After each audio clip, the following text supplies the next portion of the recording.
এবারের ক্লাব বিশ্বকাপের সর্বশেষ সেমিফাইনালে মুখোমুখি চেলসি ও ফ্লুমিনেন্সের মধ্যকার লড়াইয়ে 2-0 গোলে ম্যাচ হেরে বিদায় নিল থিয়াগো সিলভারা।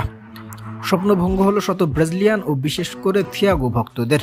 তবে অন্যদিকে ম্যাচটিতে সর্বোচ্চ চমক দেখিয়েছেন আরেক ব্রাজিলিয়ান তরুণ তারকা জাও পেদ্রো।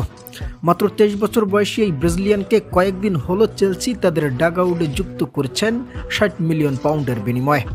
আর চেলসির হয়ে মাঠে নেমেই চমক দেখিয়েছেন এই ব্রাজিলিয়ান তরুণ তারকা।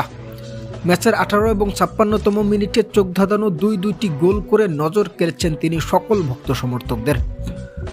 বিশেষ করে এই ব্রাজিলিয়ানের প্রথম গোলটি ছিল রীতিমতো তার সিজনের সেরা গোল। ম্যাচের 18তম মিনিটে ডিবক্সের বাহির থেকে অসাধারণ এক কার্ল শটের গোলে চেলসির সব প্লেয়ারই মাথায় হাত দিতে বাধ্য হয়েছিল।